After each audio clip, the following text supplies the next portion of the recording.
Hi guys, thanks for watching Food with Len. Lately I've had a real sweet tooth, and so today I'm going to make apple pie. It's pretty easy. I'm going to use a store-bought crust though. I'm not going to go through reinventing the wheel. And not only that, I just don't have enough space and all that, but everything else is going to be all me. So I'm going to show you real quick how I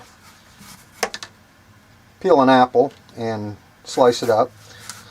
And then the rest of them I'll do off camera. So anyway, I'm just going to get like that right there. I don't have a one of those fancy deals that cores and slices your apples, so I'm going to just do it all on my own here. Just real quickly, I'm going to speed through this. Just take a paring knife or something like that. Just go around and just get the skin off. Okay, with my skin removed, I'm just going to cut it into quarters, like so.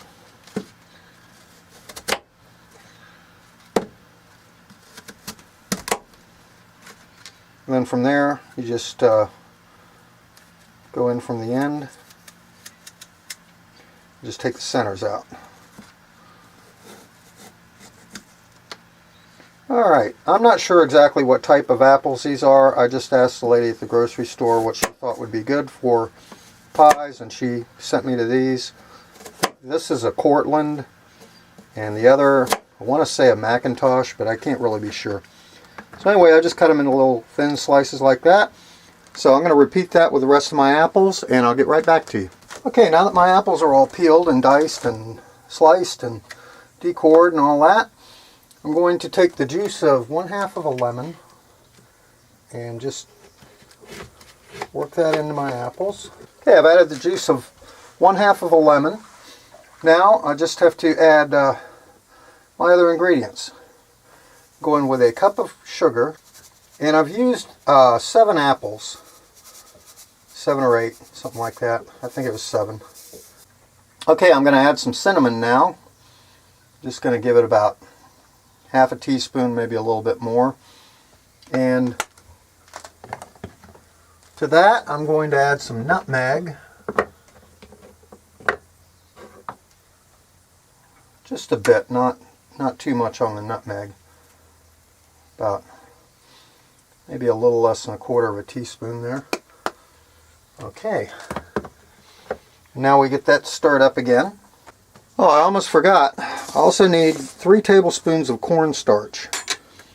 Okay, I added all my ingredients to my apples, and that included, let's see, 1/2 a lemon, the lemon juice from 1/2 a lemon, cup of sugar, about 3/4 teaspoon of cinnamon, about 1/4 teaspoon of nutmeg, and also 3 tablespoons of cornstarch. So now I'm going to go ahead and get to work on my crust. Basically, I've got a store-bought crust here, and I'm doing this so this doesn't become a 20-minute video about how to make crust and all that. So I'm just going to form this around in my 9.5-inch pan, like so. This pan might be a little bit big for this, but anyway, here we go. We got that all formed in. So now I'm just going to add in my apples, like so, trying not to get them all over the counter. And any remaining juices that are in there as well. Okay, so that's mostly that. So now I'm just going to pretty much center everything right here.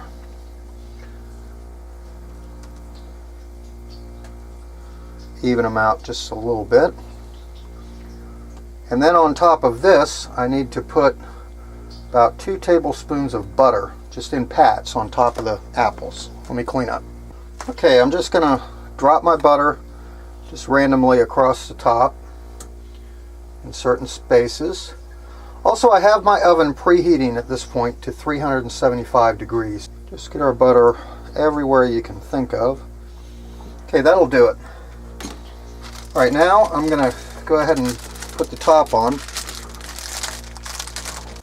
My refrigerator runs really to the cold side, so if yours does, good idea to thaw this dough out a little ahead of time.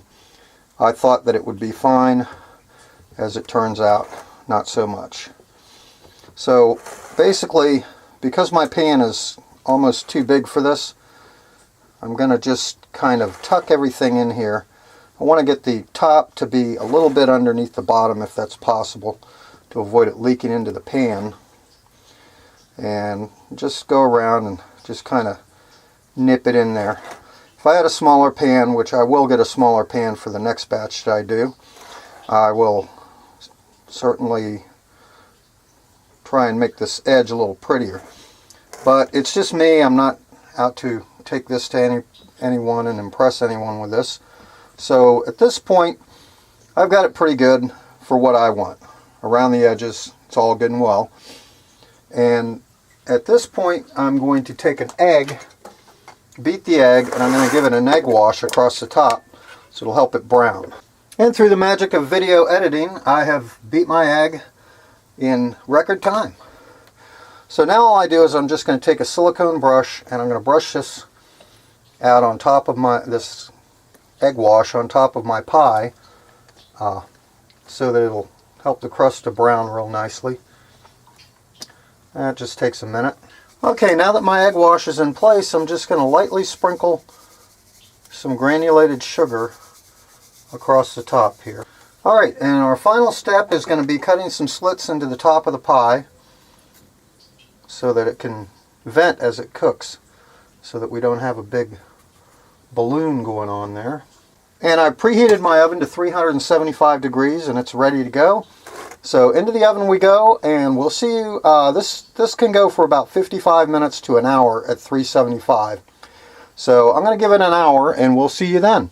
Alright, it's been an hour and I pulled my pie out and put it on a wire cooling rack. And one thing I forgot to mention, you definitely want a cookie sheet covered with aluminum foil to go under this when you put it in the oven, unless you really enjoy cleaning your oven. I got lucky because this is a wide lip and nothing fell off on that, but if you're using a regular pie pan, you might have that issue. Anyway, wish you could smell this. If you're watching this, that means it turned out great. I'm not going to cut it right now. It has to stand for about 2 hours. But I hope you enjoyed this, and I hope you make it.